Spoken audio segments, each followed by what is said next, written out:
Bienvenue mes élèves de la deuxième année du secondaire. J'espère que vous allez très bien. أهلا بيكم ولادي وبناتي طلبة وطالبات الصف الثاني الثانوي. أتمنى يا رب تكونوا بخير وفي أحسن حال. معلش اتأخرت عليكم في الفيديوهات، لكن بس المواضيع غصب عني، لكن أوعدكم إن شاء الله إن كل حاجة هترجع زي ما كانت وفي ميعادها بالظبط. النهارده ميعادنا ان شاء الله مع حل سؤال الميل والسوجي اللي انا سبته لكم في اخر فيديو المره اللي فاتت، وما شاء الله بعتوا لي برضه الاجابات على الخاص كالعاده. ما كلكم بقى من مكسوفين مش عايزين تظهروا على العام، ده مفيش مشكله خالص. المهم ان انتوا بعتوا واشتغلتوا على نفسكم، ومبسوط جدا انه كتير منكم ان يعني النتيجه بنسبه 85-90% من اللي جالي اجاباتهم كلها سليمه، وانا مبسوط بده جدا. والباقي حاجات بسيطه جدا في السبيلنج، في ترتيب الجمله، في الحاجات دي كلها. بس بقول انا مبسوط جدا بيكم بالاجابات اللي انتوا بعتوها النهارده. للي بعت واللي ما بعتش هيشوف معايا ازاي اجاوب على سؤال الميل واعرف تريكاته وحركاته هو وسؤال السوجي. يلا بينا نبدأ على بركة الله ونصلي على الرسول صلى الله عليه وسلم خاتم الأنبياء والمرسلين. بيقول لي كالعادة répond à chaque mail par 3 phrases، أجيب على كل ميل ب3 جمل كاملة. دايما لو انت بتقرأ كده الميل اقرأ مرة واثنين وثلاثة عشان تشوف الإجابة الصحيحة فين، ومخك ما تتسرعش في الإجابة، هتلاقي نفسك بتقول الإجابة لوحدك. فبيقول لي salut, quand tu aides ta mère à la maison, qu'est-ce que tu fais et qu'est-ce que tu ne fais pas. يبقى salut، متى تساعد والدتك في المنزل، بتعمل ايه وايه اللي مش بتعمله. ده سؤال لطيف جدا ومش محتاج اي حاجة خالص. يبقى لما يقول لي كان هو بيسأل عن فترة زمنية، فانا ممكن قوي وتو اد بيخاطبك هنا في الموضوع. يبقى لما تيجي ترد بالمتكلم. ترد بايه؟ بالمتكلم. يبقى هتقول ايه بقى؟ يبقى امتى بتساعد مامتك؟ ممكن اقول في اول الاجابة خالص اهو، في اول الاجابة عايز فترة زمنية، يبقى شاك جور، كل يوم. يبقى انت واد او بنت يعني جامدين بقى، جامدين يعني. ايه الحلاوة دي؟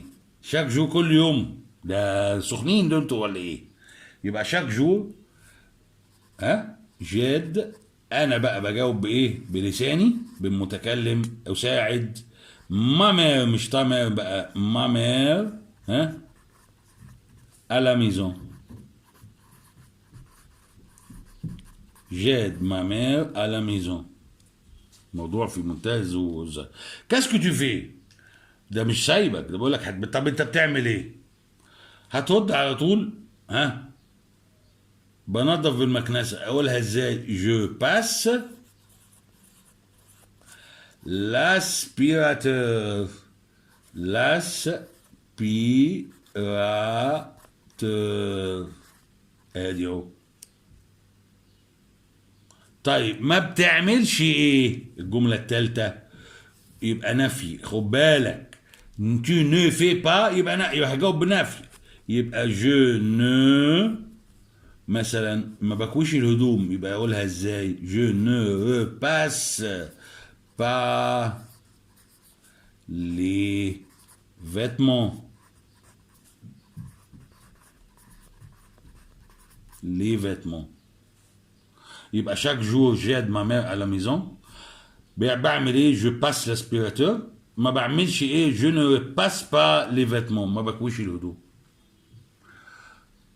جاوبت منين؟ من كوالالمبور؟ لا، ده انت جاوبت من اللي انت شرحته، اللي انت ذاكرته في الدرس ده. لذلك ده الميزه، انه انت كل درس بمحتوياته تلاقي الميل او تلاقي السوجي بيسألك في اللي انت خدته. فعلى مدار اللي هم ال6 دروس بتوع الترم كله لما تيجي تلاقي نفسك ست معلومات تبقى انت عارفهم، خلاص الموضوع انتهى. لانه برضه في الامتحان ما هيجي لك ايه؟ من اللي انت خدته، مش هيجي لك حاجه من بره يعني، هيجي لك من اللي انت خدته، بس باسئله مختلفه، بس المعلومات واحده. ادي يا سيدي. طيب النوع الثاني، سالو ا كيل اور تو te lèves le week-end. في اي ساعه بتستيقظ يوم الاجازه؟ او باستو لو ويك اند، بتقضي فين الويك اند؟ اي كاسكو تو في لا، بتعمل ايه هناك؟ سؤال لطيف، سؤال لطيف. يبقى سهل قوي، سألت بالمخاطب ارد بالمتكلم. هقول ايه؟ ممكن او في اي ساعه انت تستيقظ الاجازه اقول كده الاجازه لو ويك اند. بستيقظ اقولها ازاي؟ je me lève. je me lève الساعة 9، يبقى 9 du matin، 9 صباحا. خلاص نقطة. او باسو لو ويك اند، بقى تقضي فين الويك اند؟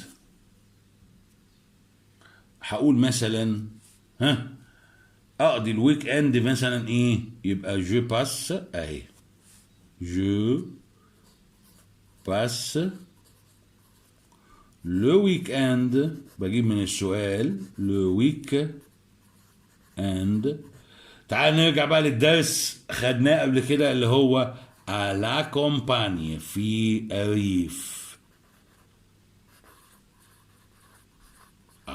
طب انا قصدت ليه اقول على كومباني؟ ده درس انت خدته في الوحده الاولى، في الوحده اللي هو ثالثه ولا ايه؟ ايه اللي تدخل العيشه في المخ؟ لا، هنا الميزه انك تدخل لي، ما انت المعلومات في الدرس دوت ما وقعتش، والاجابه اللي على السؤال اللي بعد كده هتشوف دلوقتي ان انت تجيبه من درس برضه الكومباني. الكاسكو تشوفيلا، وبتعمل ايه هناك بقى؟ ايه المشكله؟ ايه المشكله انك تجيب من قديم؟ مش لازم تقول من ايه. عندك حاجه غير كده قولها، مفيش مشاكل، بس انا بقى ايه قصدت ان انا اجيب عشان اوريك ان انت كراجل مذاكر، فخلاص معلومات الحصيله اللغويه عندك، الحصيله اللغويه من الكلمات، الكومباني دي من درس من دروس الوحده الثالثه. وهتيجي دلوقتي في الاجابه لما تيجي تقول بتعمل ايه هناك، هتقول جو في لو فيلو. بص هنا، بمارس الدراجة أو بركب دراجات dans les champs، في الحقول. يا سلام يا سلام. بص je fais le vélo dans les champs، برضه دي موجودة. يبقى أنت النهاردة ممكن تستعين بكلام درس تاني في درس جديد، لانها كلمات يا حبيب قلبي، كلمات انت عارفها، انت حافظها، انت فاهمها، انت واتيفر. تمام؟ فبالتالي طول ما انت، والكلام دوت هيتعمل كمان فين؟ في ينفعك كمان في اللي هو السوجي، الموضوع. وارد جدا انه هو يطلب منك مواضيع. خد بالك المواضيع اللي بتجيلك في الامتحان من احداث الست دروس، اي حدث منهم ده معروفه، ومن مواصفات الامتحان ان هو يجيب لك حاجه شبيهه او عدت عليك، مش شرط بالنص، ولكن اي موضوع من الموضوعات اللي تطرقتها الدروس اللي انت خدتها، الست دروس اللي انت خدتها في الوحدتين. عشان كده بنقول ركز، اشتغل على نفسك، ظبط حصيلة الكلمات بتاعتك والقواعد بتاعتك. طيب نيجي بقى للموضوع اللي انا قلت لكم اعملوه، اللي هو بيقول لي اكتب من 25 ل 30 كلمة à chaque sujet، écrit de 25 à 30 mots à chaque sujet. اكتب 25 30 كلمه لكل ايه موضوع. انا اخترت لكم الموضوع دوت اللي هو اتحدث عن او بارل دي تاش ménagères que tu fais et que tu ne fais pas. اتحدث عن المهام المنزليه اللي بتعملها واللي ما بتعملهاش. ده موضوع ظريف جدا وخاص بالدرس اصلا ومحتوى الدرس اللي انت خدته. طيب عشان تكتب في البدايه كده لازم تحط اكنك بتكتب موضوع تعبير او مقاله. حد فيكم مثلا عنده ملكه او موهبه الكتابه، فلازم ان انت تديني مقدمه كده، ما تخشش في الموضوع على طول. فانت مثلا هتقول ايه؟ ايه ده بيقول لي اتكلم عن المهام المنزليه اللي بعملها واللي ما بعملهاش، يبقى لازم اديله اديله حته كده. طيب اجي اقول مثلا ايه؟ اختار مثلا الجمله دي،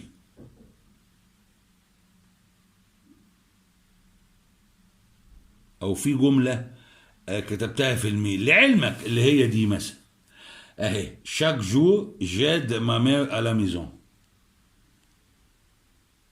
بس هنا هقول ايه في الويك اند؟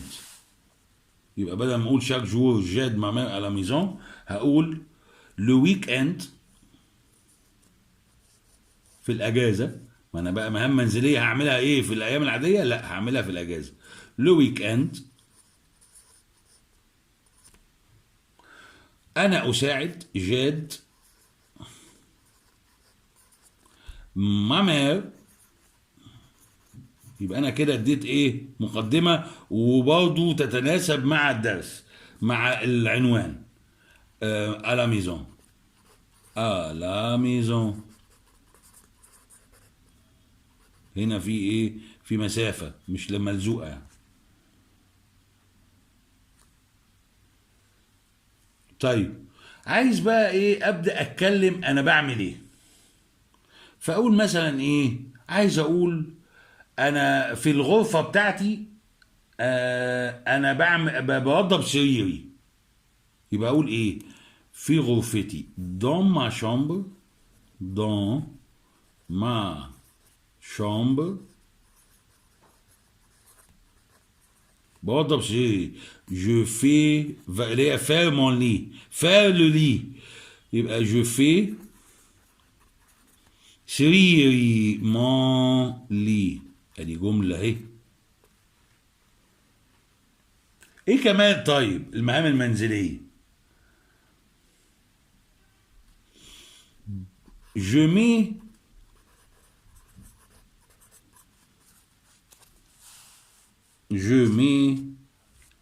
la table. je mets la table بوضب الترابيزه فين؟ dans غرفة الطعام la salle à manger la salle à manger. في حاجة بعملها كمان، بنظف المكنسة. يبقى je passe l'aspirateur.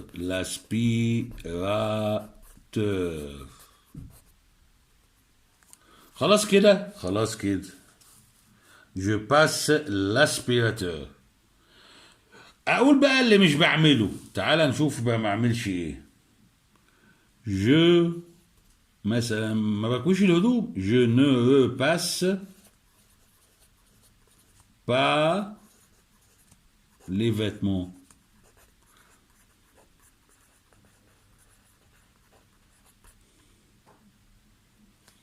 بس كده؟ لا، ما بعملش المواعين. je ne fais pas la vaisselle.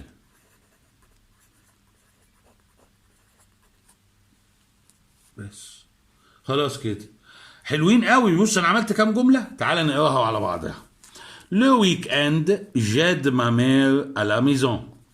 dans ma chambre في غرفتي je fais mon lit بعمل سريري. je mets la table dans la salle à manger وبوضب الترابيزه او بحضر الترابيزه في غرفه الطعام. Je passe l'aspirateur بنظف بالمكنسة. Je ne repasse pas les vêtements ما بكويش الهدوم. Je ne fais pas la vaisselle ما بغسلش المواعين.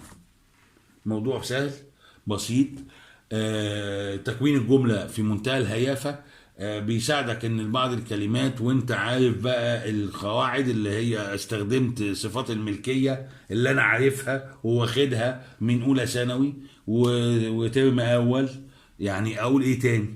فبالتالي سياق جملة سهل جدا كطالب ان انت تعمله ومش محتاج اي حاجة. وسؤال زي دوت هو والميل سهل انك تيجي فيه درجة عالية عشان تظبط كمان الاختياري او الاسئلة الاساسية. استعدوا بقى للدرس الثاني من الوحدة الرابعة. احنا كده خلصنا خالص الدرس الاول من جميع جهاته. اشوفكم ان شاء الله في درس جديد وفيديو جديد. ابيانتو tout le monde et au revoir.